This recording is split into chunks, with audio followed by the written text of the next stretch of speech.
Dartmoor prison, isolated from the outside world by walls of granite.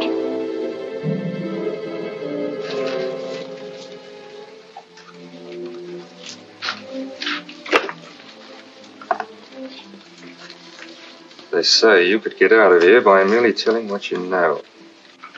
You may or may not be another Scotland Yard bloke, but I'll give you the same answer I gave the others. I still have 2 years, 8 months, and 6 days left in which to make musical boxes. That'll be sold at auction for the benefit of this delightful sanctuary.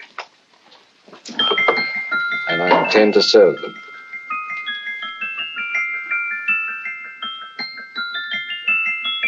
Move along. And now we come to the next object on our list, or I should say objects, because there are 3 of them. Now, ladies and gentlemen, these can be bought together or separately. Now, these beautiful little musical boxes only arrived this morning, and I didn't intend to put them on the auction block until later, but I'm going to sell them now. So, good friends, as our old pal Mark Antony used to say, lend me your ears. And what do you hear? Right. The beautiful tinkle tinkle of a musical box. What a lovely trinket. What a beautiful gift. Created and made by loving hands. A thing of beauty and utility. I was going to start with £5. It's a bargain, £5. Do I see any hands? If there's a connoisseur in the house, will go £3 for it. £2. £1. 10 shillings. Thank you, sir. Ladies and gentlemen, 10 shillings is offered for a musical box you couldn't buy anywhere in London for less than £5.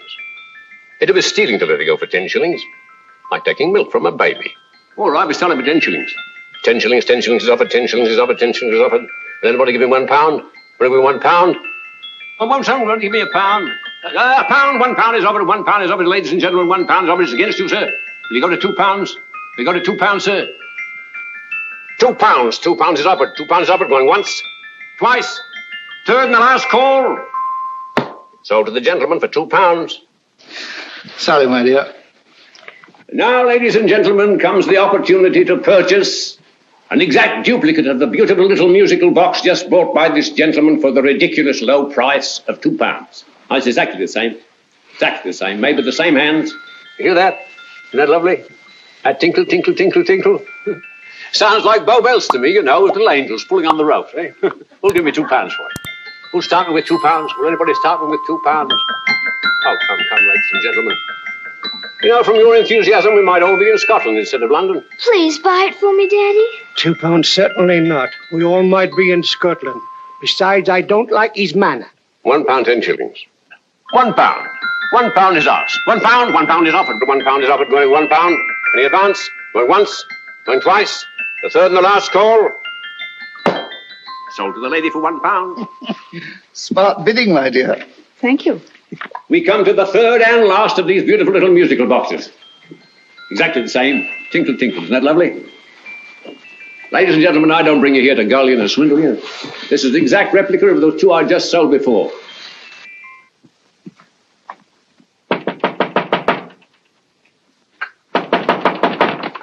We're closed. But this is extremely important. Come in, sir, come in. I'm sorry to disturb you, but I was unfortunately delayed from arriving in time to bid on certain articles which I was rather anxious to obtain. Oh, perhaps they weren't sold, sir. We are carrying several things over. What might the articles be, sir? 3 identical musical boxes, about so large. Oh, I'm sorry, sir, but they were sold. Pity you weren't here to bid on them. They didn't bring anything like their real value. I'm most anxious to obtain them. I wonder if your records would show who the purchasers were. Oh, we don't usually give out that information, sir. For certain, shall we say, sentimental reasons, I'm most anxious to get in touch with the purchasers. I'd be willing to pay, shall we say, £5. Well, for certain sentimental reasons, sir, we'd be very happy to oblige. Alfred, today's sales. The 3 musical boxes. Musical boxes, oh. Ah, here we are. The first purchased for £2 from Mr. Julian Emery, 52 Portman Square. Write this address down, Alfred. Yes, sir. Second didn't leave any name. Oh, how unfortunate. I think she's a dealer. You see, they don't like us to know where the things are going. On account of the profits. You say the second purchaser was a woman. Can you give me a description of her? Oh, she was a young woman. Fairly tall, slender. She had a light complexion and dark hair, and she was wearing A grey suit, don't you remember? That's right. She probably runs a gift shop. She paid £1. You say she comes here fairly frequently? No, I didn't say so. But she does, sir. Like as not, she'll come in on Thursday. We have sales on Mondays and Thursdays. Oh. And the third box? The third, Mr. William Kilgore, 143B Hampton Way. For 10 shillings. Quite a drop from £2. Mr. Kilgore was a Scotchman. Oh. Well, thank you. You've been most helpful. Oh, thank you, sir. And any time you're passing, drop in. We always have lovely things for sale. How kind, sir? Thank you. I'll be back Thursday.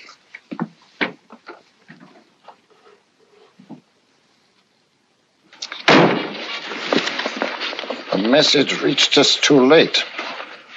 Musical boxes are being sold. Well, let's get out of here.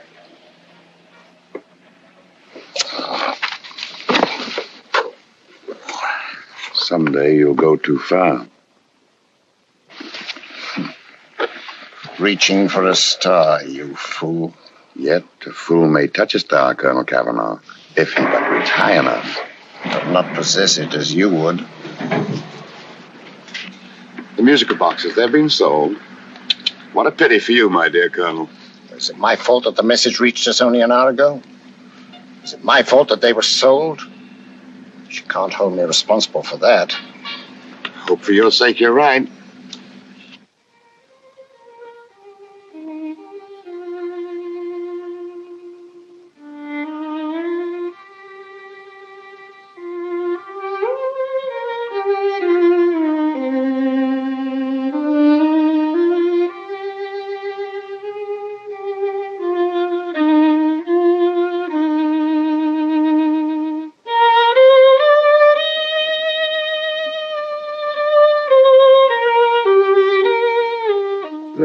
Upon you tonight at 7:45, a gentleman who desires to consult you upon a matter of the very deepest moment.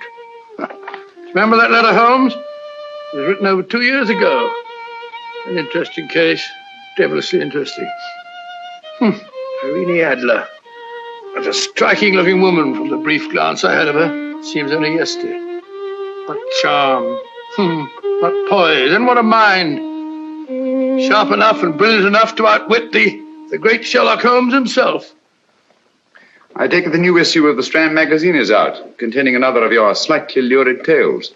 It is indeed. And what do you call this one? I call it A Scandal in Bohemia. Not a bad title, eh?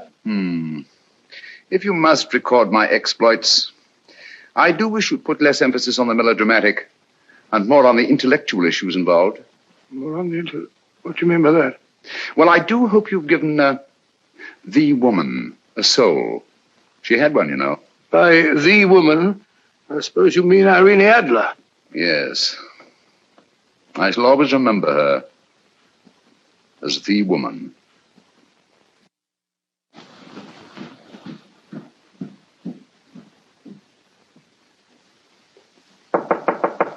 Come in. I Stinky. That's it, old boy. How are you? How are you, old boy? I haven't seen you for years. I want you to meet my old friend Sherlock Holmes. Holmes, this is Stinky. In other words, Julian Emery. How do you do, Mr. Emery? Watson has often spoken of you. Oh, has he? Yes, we were at school together. Yes, more years ago than I care to remember, but you didn't come in here just to remind me of that. No, I just happened to be in the neighborhood and saw your lights burning, so I took the liberty of looking you up. Still writing your mystery stuff? Yes, there's a new one out this week. Good, I never miss them. Oh, good, thanks. I say that bandage makes you look very interesting. Still poking your nose into other people's business as usual? Who hit you? I haven't the foggiest notion. Somebody knocked me on the head in my own living room, and then proceeded to commit the most idiotic burglary you ever heard of. Fellow must have been balmy as a coot. Balmy? Why? Come sit down, old boy. Would you like a cup of tea? Huh? Oh, All right. I'll go and tell Mrs. Hudson about it. Yeah. Why do you say the robbery was idiotic, Mr. Emery? Oh, simply from the fact that with about £5,000 worth of musical boxes in my living room, the thief, who I caught in the act, made off with one that isn't even worth £5. I gather you're a collector of musical boxes. Yes, I am indeed. Some of them are very beautiful, but not the one that was stolen. The thief evidently grabbed the first thing that came to his hand when he heard me coming into the room. Still, it's rather odd, isn't it, that having disposed of you, he didn't pick up something more valuable. Mm-hmm. Was there anything unusual about the stolen box? No, nothing at all. No, I picked it up in the south of France, several years ago. You say you have many valuable music boxes, and yet the thief made off with one that isn't worth £5. Sounds like rather an intriguing little problem. Well, I take it that he was just an ordinary petty thief and didn't know the value. That is a possible explanation, and yet I venture to say that the average petty thief has a more extensive knowledge of the value of objets d'art than the average collector. Well, anyway, that's Scotland Yard's theory. They didn't get very excited about it. That's consistent anyway. I wonder if I might see your collection, Mr. Emery. Oh, of course you could, yes. Nothing a collector likes more than showing off his trophies. When would it suit you? No time like the present. Good. My place is just round in Portman Square. Shall we? Yes, right. Hello? Where are you going? Stinky hasn't had his tea yet. Oh, I'm sorry. We're going round to my place, where I'm going to give you something better than tea. Now, this one was made for Louis XV, and is one of the very few still in existence from that period, and a particularly fine specimen at that. Charming, isn't it? Quite. They all sound to me like a lot of mice running about on a tin roof. I'm afraid you have no ear for music, Watson. Give me a good old band playing a rousing march. You have all your silly little tweets.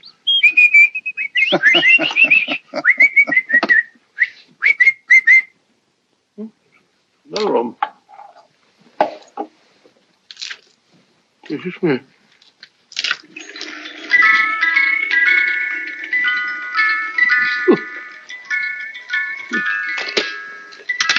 Stupid thing. Singing rabbit.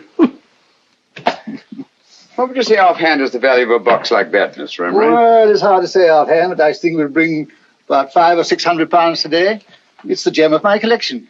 Yet a thief who steals an oddity like a musical box passes up one worth £500 for one of almost no value at all. Odd. Very odd. What was the stolen box like, Mr. Emery? Oh, just a plain wooden box about so big. Mm-hmm. As a matter of fact, I have one over here almost exactly like it. I picked this up yesterday at an auction room in Knightsbridge. Paid only £2 for it. Of course, I wouldn't in the ordinary way add one like this to my collection, but the tune intrigued me. I'd never heard it before.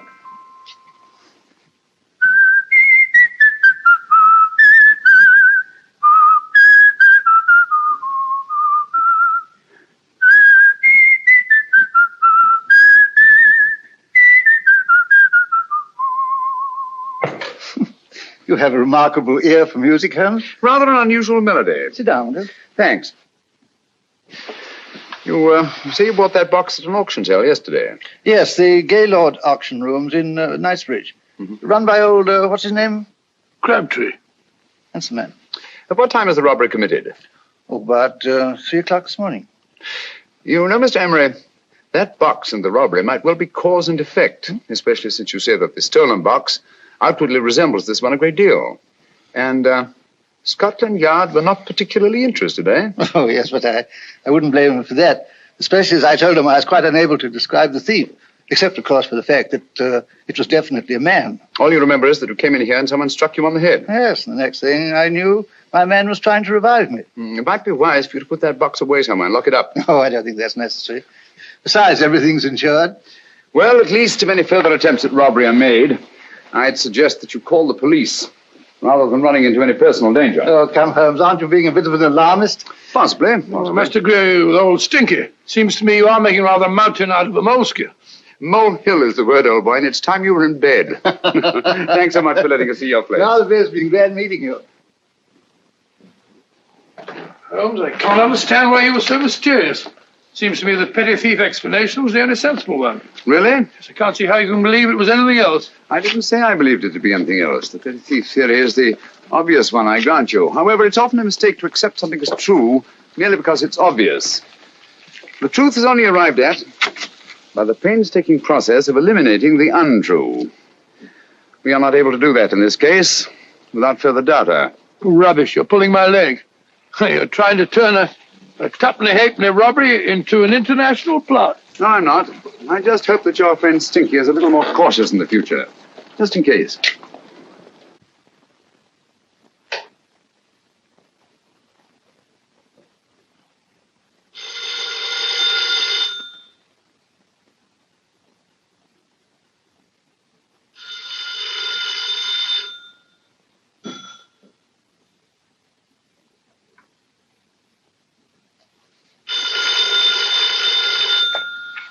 Hello? Yeah? Julian Emery here. Who? Why, of course I remember you, Mrs. Courtney. Yes, you're the one bright spot at that appallingly dull affair of Lady Sanford's. Huh? Of course it isn't too late to come round. Yes, I shall be delighted to give you a drink. I tell you what, come straight up and I'll leave the door unlatched. Right, well, 15 minutes? Good. I shall be counting each moment. No, I mean that, really. Right, goodbye.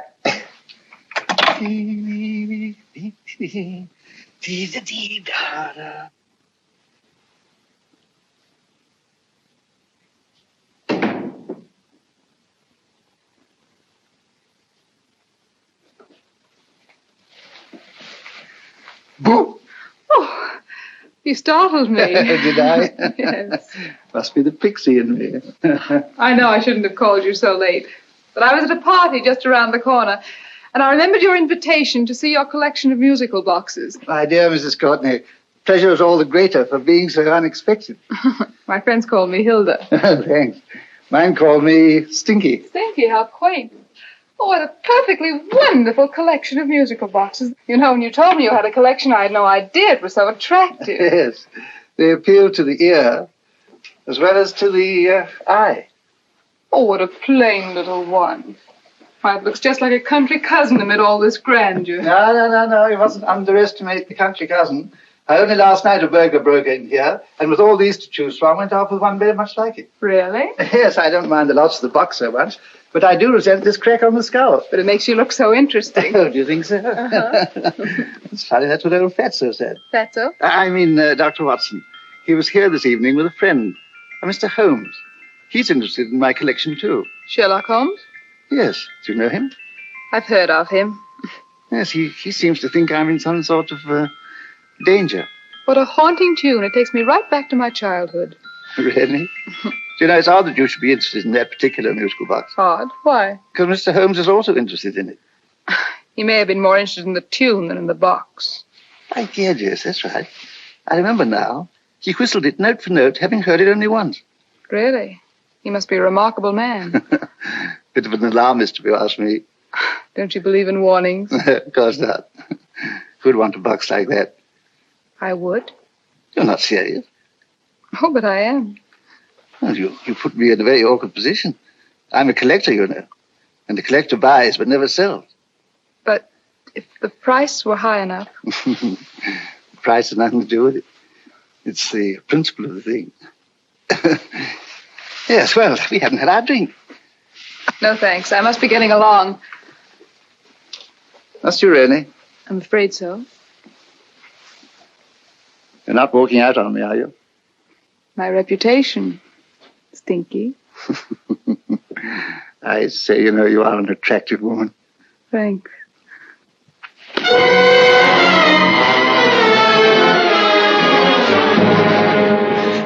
You fool. I told you to wait outside. What did you have to kill him for? All I had to do was walk out with this. He held you in his arms. Don't touch him. Don't touch anything. Now get out. I'm sorry. You're sorry. What about me? This is murder. What about Scotland Yard? What about Sherlock Holmes? Now get out!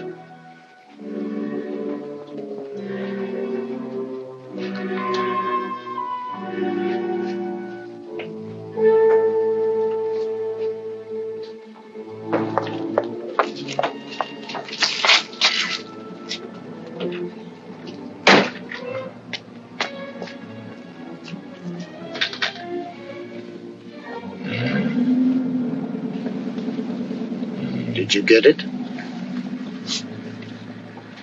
Good. Did you have any trouble with him? Just a matter of murder. Mr. Holmes. Hopkins. Thanks for coming so promptly. Inspector Lestrade suggested that I call through to you. Mr. Emery was the client of Mr. Holmes, Inspector. Indeed. You didn't mention that when I telephoned you, Mr. Holmes. Well, not exactly a client, Inspector. Sergeant Thompson? He was killed between the hours of 11 and 2 o'clock this morning, Mr. Holmes. Must have been someone he knew, someone of whom he had no suspicion. Poor old Stinky. It's all my fault. I should have prevented this. Well, it's no time to start talking about that now, Doctor. Apparently it's gone. That's the second attempt on the musical box that Emery bought at the auction sale. And this time it was successful. But that box was only worth £2. It was worth a man's life, Watson. I think we'd better pay a visit to Gaylord's auction room and that fellow Crabtree. Inspector, may I suggest that you make a complete search of this flat for a small, plain, musical box about that size? Thank you. Come on, Watson. You say the first box went to Mr. Julian Emery. The second to Mr. Kilgore, 143B Hampton Way. And the third to the unidentified young lady who presumably has a shop and lives near Golders Green. That's right, Mr. Holmes. Isn't it rather strange, Mr. Crabtree, that you should have had 3 identical musical boxes all playing the same tune? Where'd they come from? Dartmoor Prison. Dartmoor? Yeah, we get a regular shipment from there every month. The inmates manufacture them. Well, they make all kinds of things, pipe racks, waste paper baskets, musical boxes. Did you happen to notice if anyone showed any particular interest during the auction in the purchasers of these 3 boxes? Oh, come now, Mr. Crabtree. This is very literally a matter of life and death. Well, since you put it that way, Mr. Holmes, there was a gentleman came in here about an hour after closing time, and he was in an awful state, he was. He gave me £5 to tell him where the boxes had gone to. He said they had a sentimental value for him, sir. Expensive sentiment. Can you describe him? Well, he was tall, distinguished looking, and he had grey hair and a moustache. He was quite a gentleman, sir. What was his reaction when you were unable to supply him with the address of the young lady who owned the shop? I told him the young lady usually come back on Thursday. He said he'd come back on Thursday. Now, that's tomorrow. Thank you, Mr. Crabtree. You've been very helpful. Thank you. Come along, Watson. Where are we going now, Holmes? To the home of Mr. Kilgore, the man who bought the 3rd box.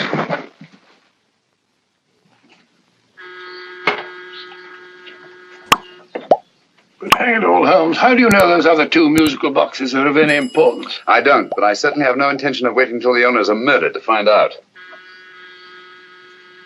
No one at home. I hope that's the explanation. I'll have a look through this window.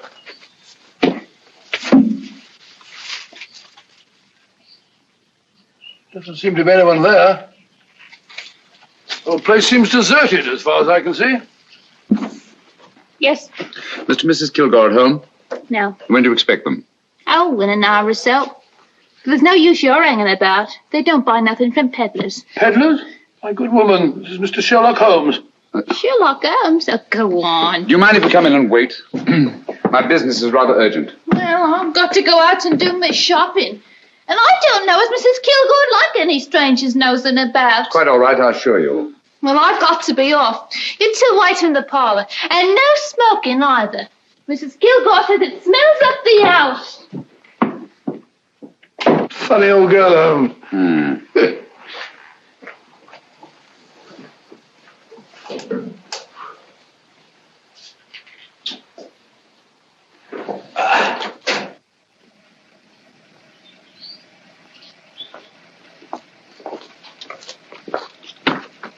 Park Lane. Park Lane? And what would the likes of you be doing in Park Lane? Now, don't worry about the fare, Ducky. If you knows how to get to Park Lane, up it.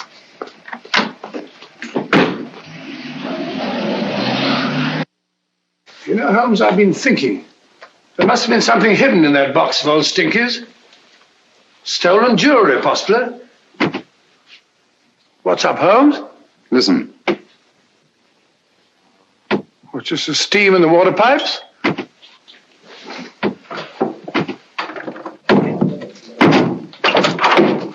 Watson! Great Scott! Come on, Holmes. Get on the chair here. All right, my dear. There. Now, don't worry. It's all over. There you are, dear. Don't cry anymore. She tied me up and shut me in the cupboard. I know. She won't come back. Did you show her your new musical box? Yes, she said she wanted to hear it play, and as soon as I showed it to her, she grabbed hold of me. I know. Now, don't worry. We'll buy you a new musical box. Yes, my dear, the best one in London. Watson. Oh, what a fool I've been. What do you mean, Holmes? She took the musical box out of this house in that market basket, right under our very noses. Why could the Kilgore charwoman want to take the music box? She isn't the Kilgore charwoman. She's a consummate actress. An extremely clever, unscrupulous woman who will stop at nothing. Take care of the child, will you, Wolfella, till our parents get back. Explain everything to them. Of course I will. But, Holmes, where are you going? Somewhere, somehow, I must get to the young lady who bought that third musical box before our opponents find out. I only hope that I won't be too late. Oh, no. No, darling, you mustn't cry anymore. Now, cheer up. Would you like to hear old Uncle make a noise like a duck?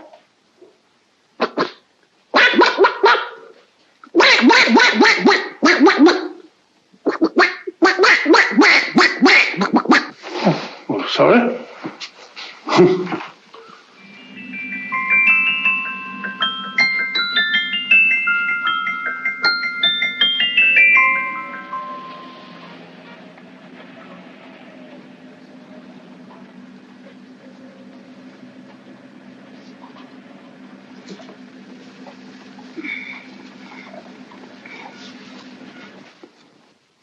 Now, ladies and gentlemen, how much am I offered for this beautiful lace Dresden china figurine?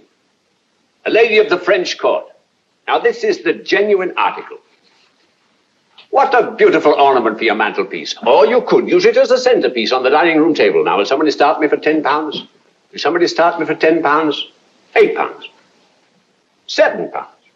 All right, £5 is offered, £5 is offered, £5 is offered, £5.10, £5.15, £5.15.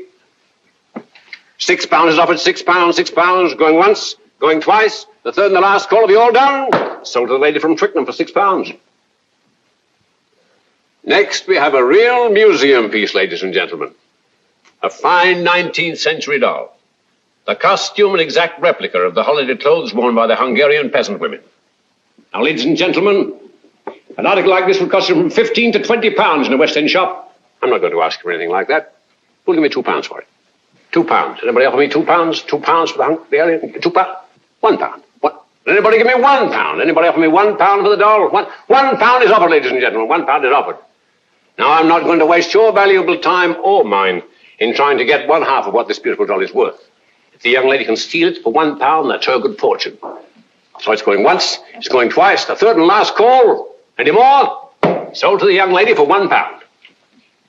And now, ladies and gentlemen, may I draw your attention to something which may be a great surprise to you, worthy of any collection. The only other one like it is in the British Museum. It's a Ming vase of the 7th dynasty.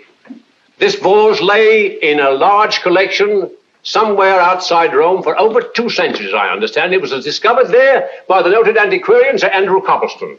Now, some of you may remember Sir Andrew Coppleston. Besides being a noted traveller and antiquarian, he's also a gentleman rider.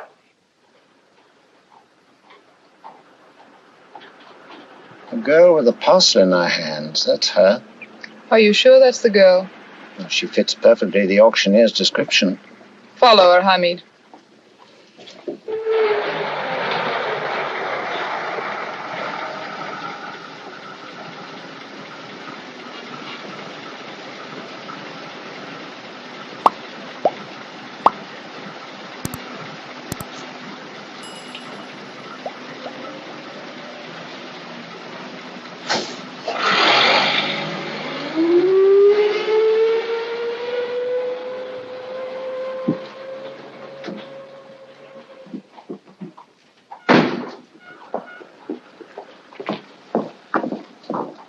It's lovely, dear. And only £1. We can get at least 3 for it. Easily. I'll go make some tea. I could do with a cup. Right. Good afternoon. Good afternoon. I'm looking for a birthday gift for a 7-year-old girl. What would you suggest? We have some lovely dolls. Now, this Hungarian I think peasant- she has enough dolls already. Books are always welcome. Well, I'm looking for something a little different. Well, that's rather cute. What is it? Oh, that's a musical box. Children always love them. And this is an exceptionally nice one. It plays many tunes.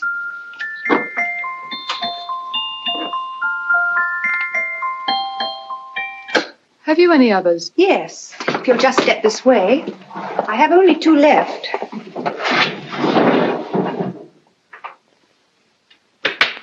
Oh, nice.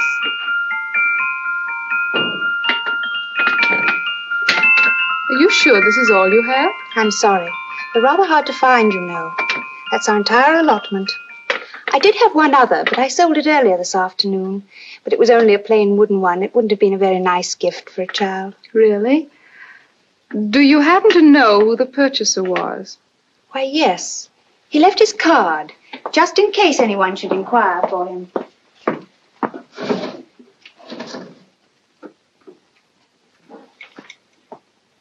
How interesting. I'm sorry, but I'm afraid I'll have to look a bit further. Thank you anyway. Good afternoon. Thank you.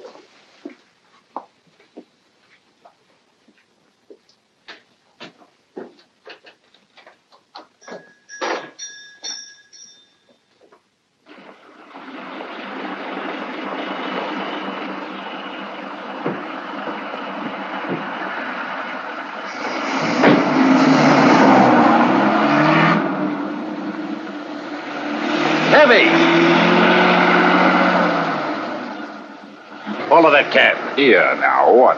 Scotland Yard. Hop in.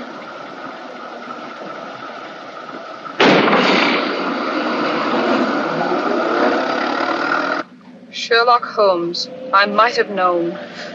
We thought we were the hunters, instead of which we're the hunted. We've been fools. We played right into his hands. Of course.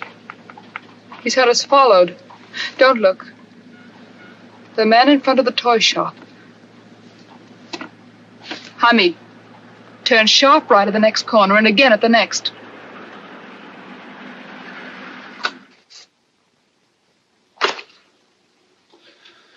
No photograph of her, Commissioner.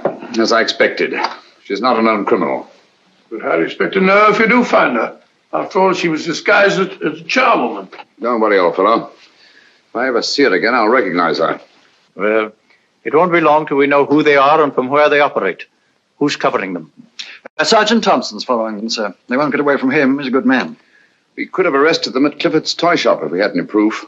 But we know that they killed Emery. Proof, my dear fellow. We must have proof. We have X-rayed it, sir. There's nothing whatever concealed in the box. We'll have a look at the plates.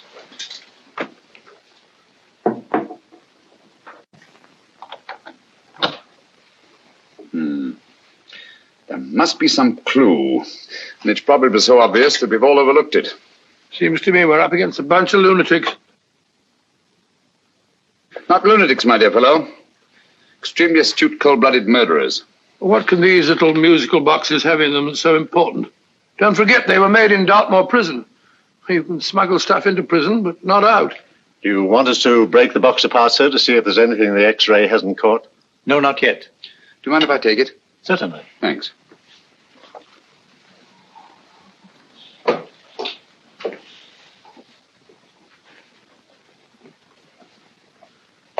The governor of Dartmoor Prison informed us, sir, in answer to Mr. Holmes' question, that all 3 musical boxes were made by the same convict, John Davidson, serving a 7-year term, sir. Davidson? The Bank of England plates. That'll be all. Yes, sir. Now we're getting somewhere. Wait a minute. How did you know about the plates, Mr. Holmes? I'm a student of crime, Inspector. I make it my business to know about such things. And when the name of Davidson was mentioned... Well, who is this fellow Davidson? As long as Mr. Holmes seems to know all about it already, I suppose there's no harm in telling you. 2 years ago in London, there occurred a robbery of such tremendous importance, although the stolen articles themselves have no intrinsic value whatsoever, that the Home Secretary was instrumental in seeing that not a word of it appeared in any newspaper. But you never told me anything about this, Holmes. You were away at the time. Articles of no intrinsic value and yet of such importance? I don't understand. Davidson was apprehended within 15 minutes of committing the theft. But by that time, he'd hidden the articles in question and they've yet to be found. Before going further, Dr. Watson, I must inform you that this matter is not to be mentioned outside of this room. Of course not. Do I look like a man who'd gossip? Let's not go into that now, old fellow, shall we? Davidson had been employed for years in a position of extreme trust by the engravings department of the Bank of England. The articles he stole were nothing less than a complete duplicate set of plates for printing £5 notes. What? The Bank of England's own plates? Precisely. And with those plates, a gang of crooks could flood England with £5 notes, not forged in the usual sense of the word, but notes undetectable from genuine Bank of England notes in any way whatsoever. Good heavens. Any whisper at all might have resulted in enormous damage in shaking public confidence in the Treasury. We tried everything after we arrested Davidson. Offered him a shorter sentence if he'd tell us where he'd hidden the plates. Why, we even put in Scotland Yard men with him as cellmates, but no results. Obviously, Davidson is a man of strong character and infinite patience. Yet suddenly he feels impelled to smuggle out the secret of the hiding place of the plates to his confederates. Why? I don't understand, Mr. Holmes. Well, for example, has the Bank of England made any plans to radically change the design of the £5 note so that in, say, 7 years from now, notes made from the stolen plates would be worthless? Confidentially, Mr. Holmes, such a move was discussed. But replacing all the £5 notes in circulation would be such a Herculean task that nothing's been done about it as yet. I see. Of course, there is another possible explanation. Davidson didn't have much time to find a hiding place before he was captured. He may be afraid that the plates will be accidentally discovered before he's released. Hence his anxiety to communicate their whereabouts to his confederates as soon as possible. I believe you've hit it, Mr. Holmes. I'm sure that the message is contained in this musical box. Or rather, in all 3 musical boxes, since possession of all 3 seems to be essential. Our opponents have 2/3 of the puzzle, we have 1/3. Well, what are you going to do, Holmes? Try to deduce the message from the 1/3 that we have.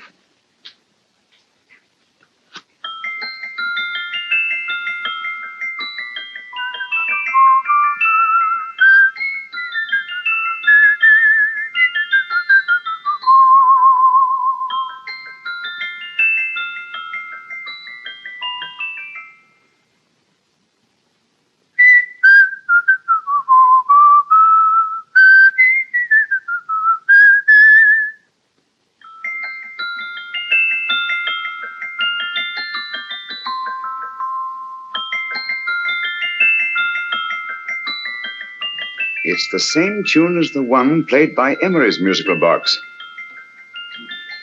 And yet it's different. Sounds the same to me. The tune. Somehow the tune is the key to the mystery. It must be the tune. Otherwise, why use 3 musical boxes to convey the message? Why not collar boxes or shoe boxes? Yes? Oh. It's for you, Inspector. Oh, thank you, sir. Inspector Hopkins speaking. What? Where?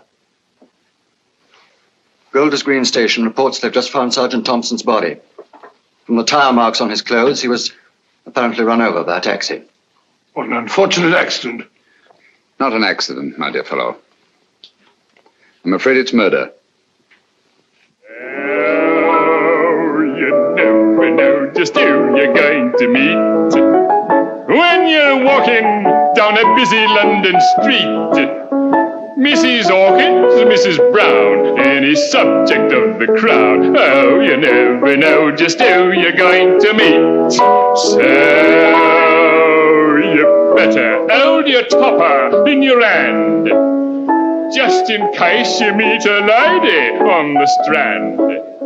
Girls will think you're kind of sweet, and your day will be complete. Oh, you never know just who you're going to meet. Now a gentleman is judged by his appearance.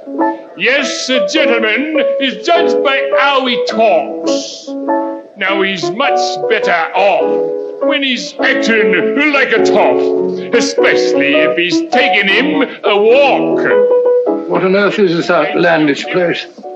A rendezvous for actors. Actors? Buskers, old boy. You've seen them 1,000 times. Actors who entertain the queues, waiting outside theaters. Who you're going to meet when you're walking down a busy London street. So you better wear your best, advised to look your best, 'cause you never know just who you're going to meet. So you better keep your manners right in view, just in case a lie gives a how you do. Keep your trousers in a pleat, shine your shoes and keep them neat, 'cause you never know just who you're going to meet. Blimey. Mr. Holmes. How are you, Joe? Never met him. And yourself? Fine, thank you. I want you to meet a friend of mine, Dr. Watson, Joe's sister. Oh, well, any friend of Mr. Holmes is a friend of mine. Hi, Joe. He did me a good turn once that I'll never forget. Yes, I cleared Joe of a most unpleasant charge. Murder, no less. Oh, really? By proving to the satisfaction of the police that he was busy at the time blowing open someone's safe. That's right, Governor. Good gracious me. Joe, now you can help me. Come on, buzz off, buzz off. Come on, up it, up it. Can't a gentleman have some peace and quiet around here? And you too. There you are, Mr. Holmes. Now we can have some peace and quiet around here. Thank you, Joe. There's £5 in this for you. Well, I wouldn't want to take it on myself, sir. But I can get somebody to do it for you for half of that. You don't know what the job is yet. For £5? Murder, ain't it? What? No, Joe, not murder, just music. I want you to identify a song for me. Oh, there ain't a song that's been written that I don't know. That's why I came to you. Of course, the violin is more my instrument, but, oh well. Here we go. Now listen to this, Joe.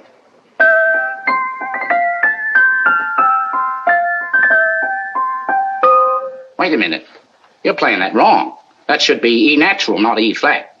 You know the song? Oh, yes. It's an old Australian song called The Swag Man. But you're playing it all wrong. That's what I hoped you'd say. Now listen again, Joe.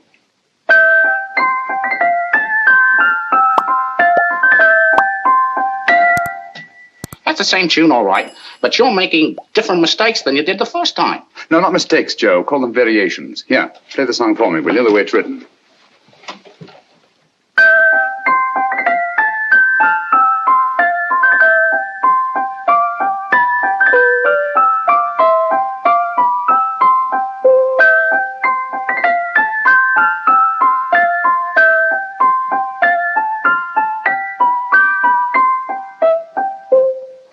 Yeah.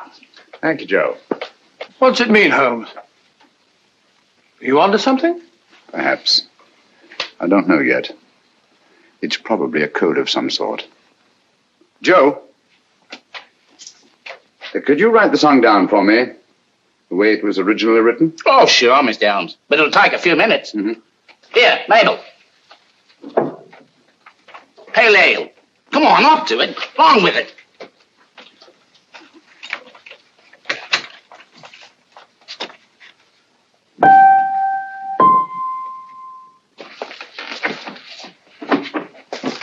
Well, obviously it isn't the lyrics. No combination of those words made any sense at all. The variations in the way Emery's musical box played the tune are different from the variations in the one we have. You sure? Quite.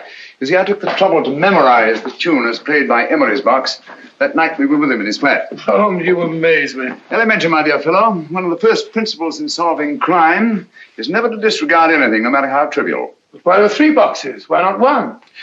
Because the message was obviously too long to be conveyed by any one variation.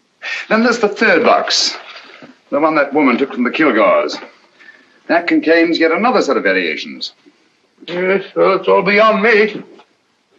Well, all we have to do now is to find the secret of the variations. Not a very easy problem to solve, my dear fellow.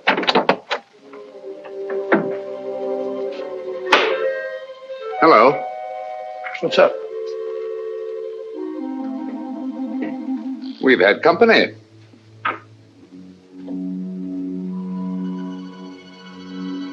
I say, this is outrageous. Ask Mrs. Hudson to come in here, will you? Right.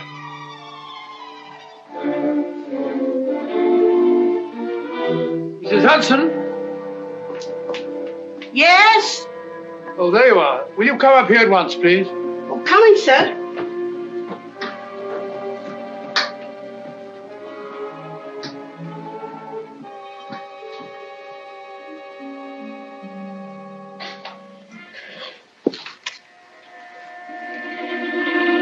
Mercy me, Mr. Holmes. What has happened? Who called while we were out, Mrs. Hudson? Just a young lady. The one who said you wanted her to wait for you. And a nice-looking old gentleman with Our her. friends again, Watson. Friends? What did the young lady look like? Oh, I couldn't see her face. She had a heavy black veil on. But she had such a nice way with her. Oh, I'm sorry, Mr. Holmes, if I've done anything wrong. But you did say I should always let clients come in and wait for you. Don't worry, Mrs. Hudson, don't worry. You had no way of knowing. It's quite all right, quite all right. Now, don't worry, Mrs. Hudson. Don't worry. Where on earth's the musical box? They didn't get it. Didn't get it? Where is it? It's in your hand. Huh? In that biscuit jar. Take the biscuits off the top. Now put your hand inside, and you'll find the music box. Well done, Holmes. Well done. Amazing.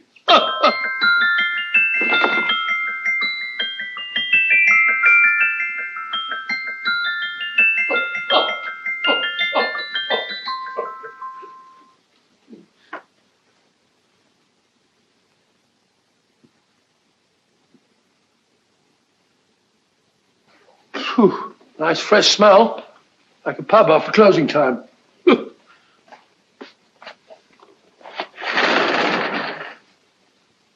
I say, Holmes?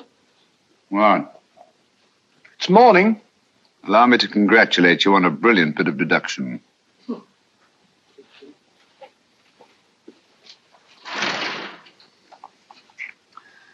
It's not a transposition, not a polygraph transposition, not a trigraph, nor any known form of decoding. How about the Morse code? Have you tried that? Yes, at about 3 o'clock this morning. I'm sorry, old man. I was only trying to help.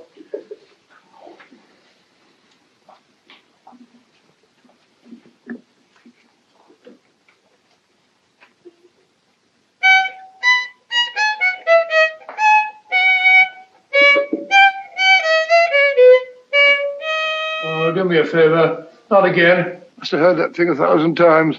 Kept me awake all night.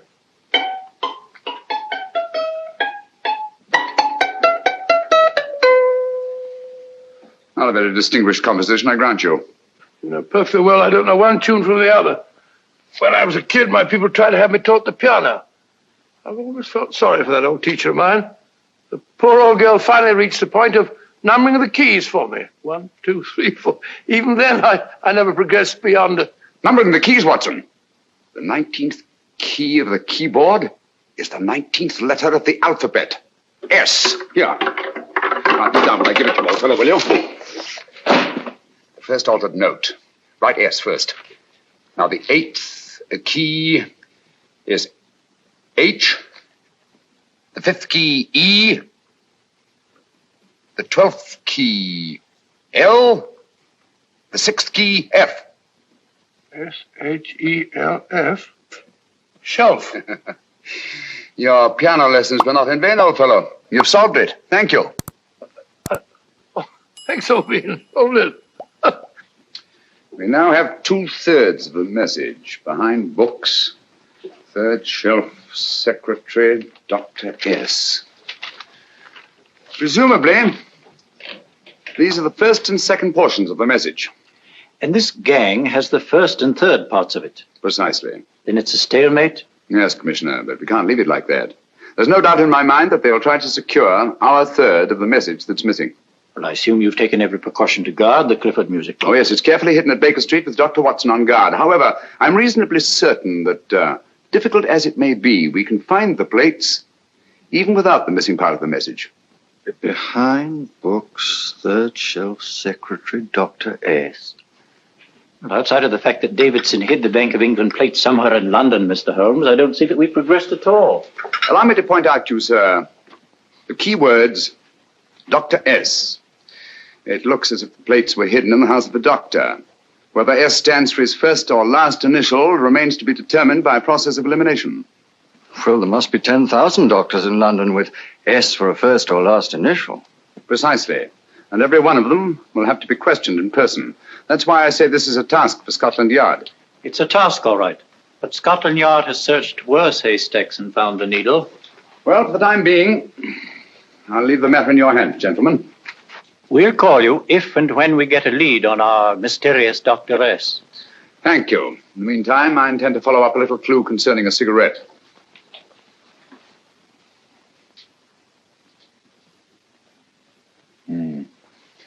You're certain of the identification of the tobacco? Absolutely. I have made up this special blend for only 3 customers. It is almost pure Egyptian, with admixture of latakia for added body, and a pinch of perique.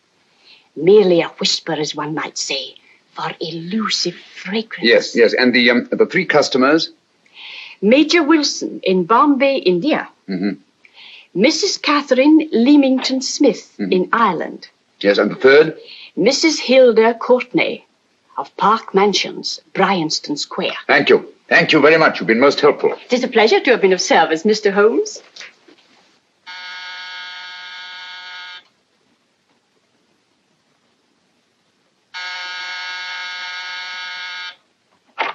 Yes? Mrs. Courtney? Yes. My name is Sherlock Holmes. Oh, do come in. Thank you. I've heard of you, of course, Mr. Holmes. I believe we have a mutual friend in Sir Edward Brookdale. He's spoken to me of you quite often. Indeed. And to what good fortune am I indebted for this visit? I think you know Mrs. Courtney. Well, I did get a summons for speeding last week. But outside of that, I don't think I'm of any interest to the police. Oh, come now, Mrs. Courtney. You seem to forget that you and I have met before. I'm sorry. I'm sure I would have remembered meeting the great Sherlock Holmes. Please sit down. Thank you. You say we met before. Yes. At the home of Mr. and Mrs. Kilgore, 143B Hampton Road. Kilgore? I don't think I know anyone of that name. Well, I didn't say you knew them. As a matter of fact, you called on them when they were out. I don't understand, Mr. Holmes. Really? And you were dressed rather differently. Indeed. Cigarette? Thank you.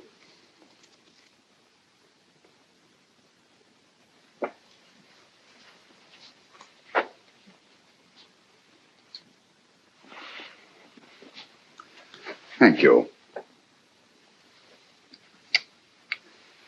You know, Mrs. Courtney, people generally forget, in assuming a disguise, that the shape of the ear is an almost infallible means of recognition and identification to the trained eye. Evidently, you've mistaken me for someone else. Oh, no, not at all. Though naturally, I expected your denial. But when you paid your visit to my rooms at Baker Street, you carelessly left behind another identification. They're, identical, aren't they? Yes, I must admit they are. You see, Mr. Holmes, to catch one as clever as you, I had to use a very special lure. I knew you'd be unable to resist the bait of my cigarette, having read with great interest your monograph on the ashes of 140 different varieties of tobacco. I should advise you not to move, Mr. Holmes. I must congratulate you on your ingenuity, Mrs. Courtney. It was indeed a brilliantly designed trap. Thank you, Mr. Holmes. Praise from a master is indeed gratifying. I shall always cherish the memory of your flattering words. Memory? Precisely. I'm afraid these gentlemen have a most regrettable task to perform. Unless, of course, you care to turn over the missing musical box with your pledge to take no action against us in the future. I'm afraid that will be impossible. I thought that would be your answer. Hamid! Careful! Careful. There's no need to be unnecessarily rough with our distinguished guests. You realize, Mr. Holmes, that your demise will not take place here. The corpus delicti, you know. Well, naturally. Shall we go? It's so fearfully awkward having a dead body lying about. Don't you agree, Mr. Holmes? Another dead body shouldn't weigh too heavily on your conscience, Mrs. Courtney.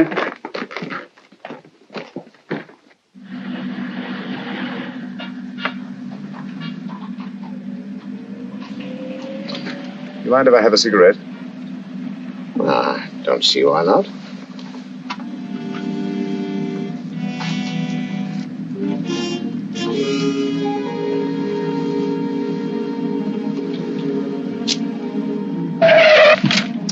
Be careful, Hamid.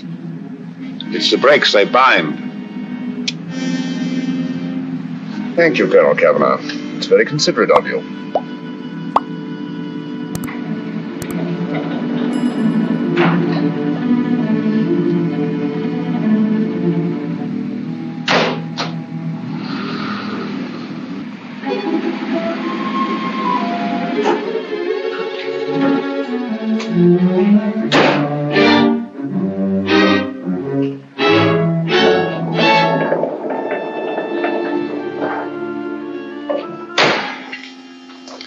You'll be happy to know, Mr. Holmes, that your death will be a painless one. Hamid, attach this to the motor of the taxi. That little attachment, my dear Mr. Holmes, contains the deadly fluid known as monosulfide. The Germans use it with gratifying results in removing their undesirables.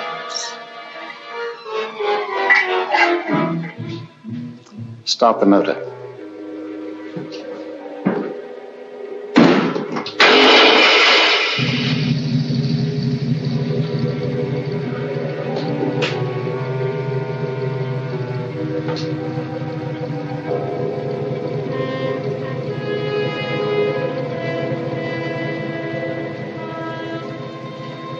Tape his mouth.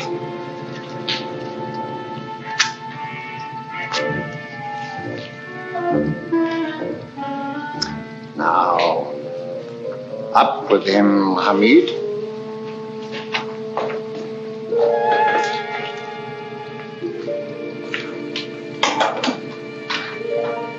You find yourself like Muhammad's coffin, Mr. Holmes, suspended between heaven and earth. Plenty of fuel in the tank? Good. It would be too bad to have anything go wrong through so simple an oversight.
Good afternoon. Mr. Sherlock Holmes? No, I'm Dr. Watson. Oh, of course, Dr. Watson.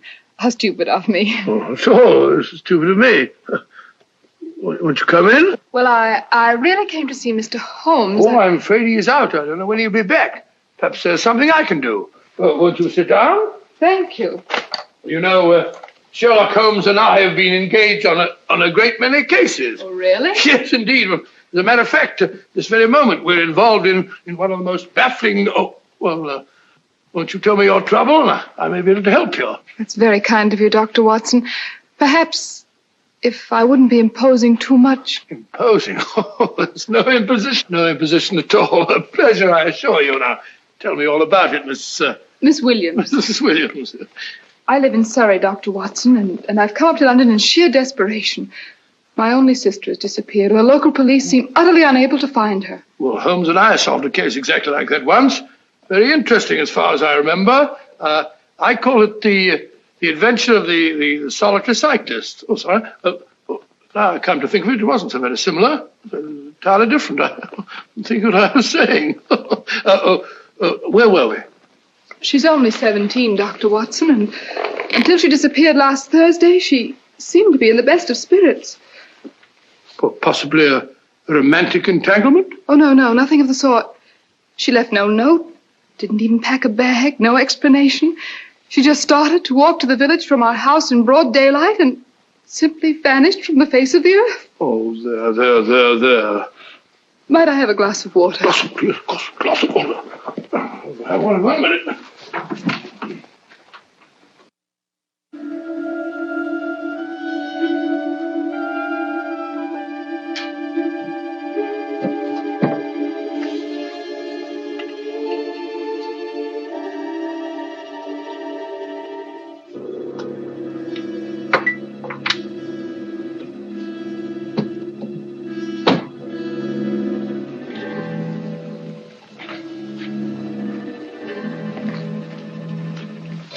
There you are, my dear. Thank you, Dr. Watson.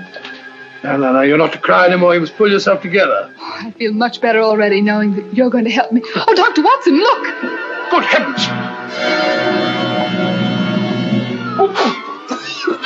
Get through the fire brigade, quickly!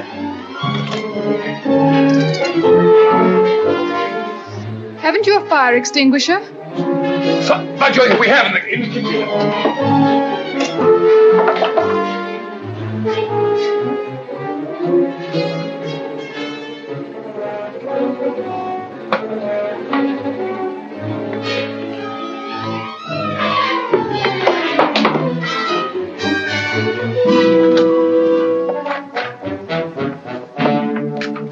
Don't you worry, Miss Williams. We'll have this thing out in no time.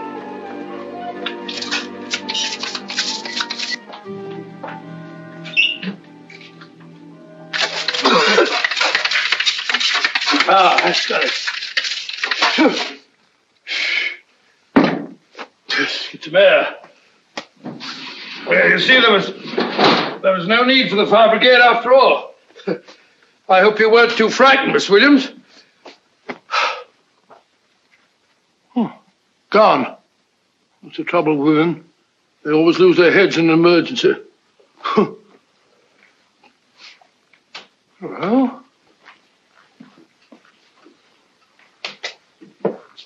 a musical box. Great Scott! Miss Williams!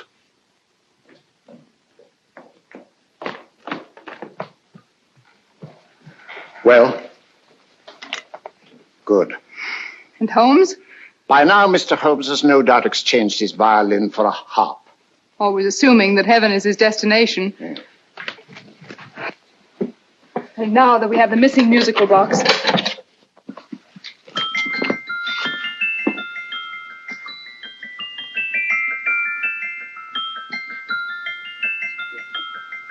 Nineteenth note.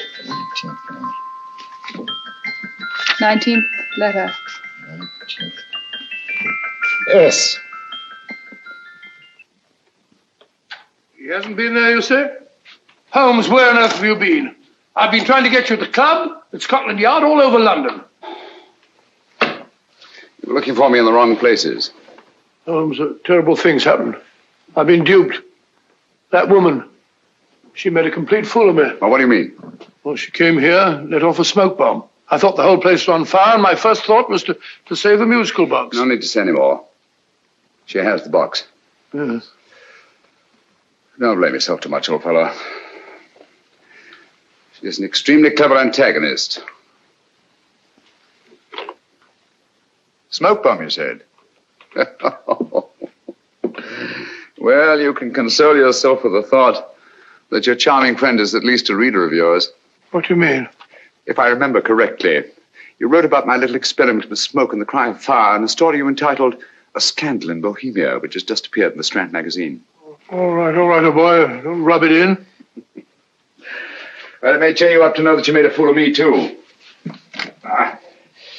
That cigarette stub was planted here for one express purpose.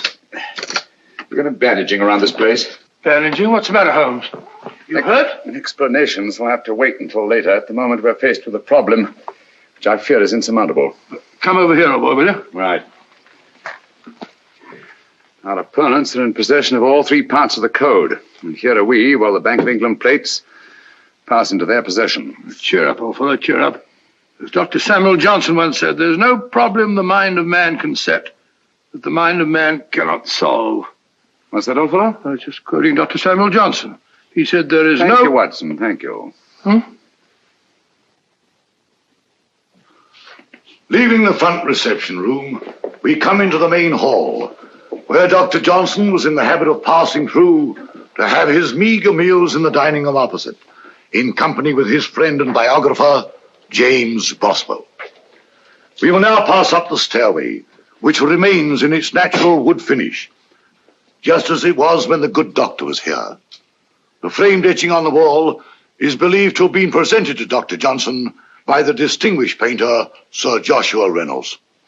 I've been told here that that picture was given in by Mrs. Thrale, and it's definitely not a Reynolds. Is that important, my dear?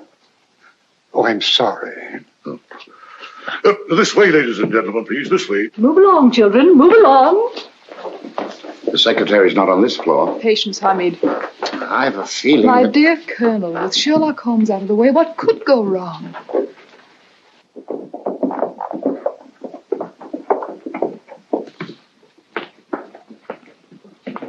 And here we have the Garrett Library, in which Dr. Johnson wrote his famous dictionary, and in which you will see also many of the great man's books and other items of interest. Step forward, ladies and gentlemen, please, step forward. Standing in the corner is the secretary, which contains many of the original works by the literary genius. On this table, Dr. Johnson's cat, Hodge, used to sleep while his master worked. A strange thing about this cat, ladies and gentlemen, was its love of oysters. They do say that the dear doctor often went hungry to find the cat that delicacy. What a pity. Now we will visit the grey room, which is immediately below us, in which you will see the very bed in which Dr. Johnson died. What did he die of? Gout. Just gout. This way, ladies and gentlemen. Mind the steps, please.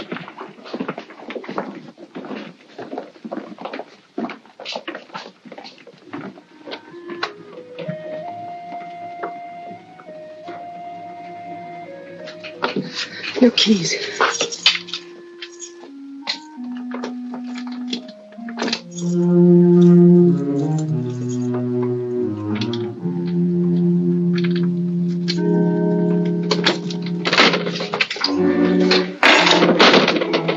Third shelf up.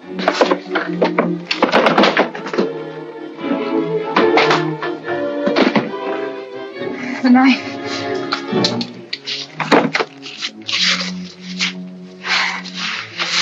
Gentlemen, the Bank of England plates.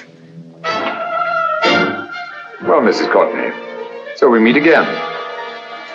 No, I shouldn't do that if I were you, Colonel Cavanaugh. I must congratulate you, Mr. Holmes. You're far more clever than I thought. Thank you, Mrs. Courtney. Praise from you is indeed gratifying. I shall always cherish the memory of your flattering words. Memory? Oh, thank you. And now I have a most regrettable task to perform.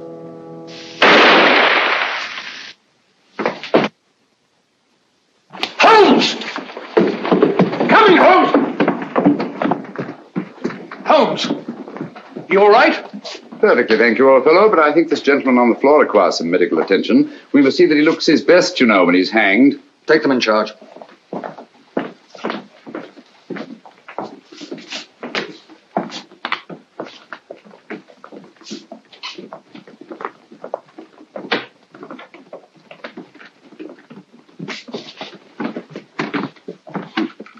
A brilliant antagonist. It's a pity her talents were so misdirected. Will you see that these plates are returned to the Bank of England, Inspector? I still don't understand how you solved it, Mr. Holmes. It's entirely due to Dr. Watson. He gave me the clue when he mentioned Dr. Samuel Johnson. Well, congratulations, Doctor. Oh, thank you, Inspector. I don't think I'd have done it entirely without Mr. Holmes's help, you know.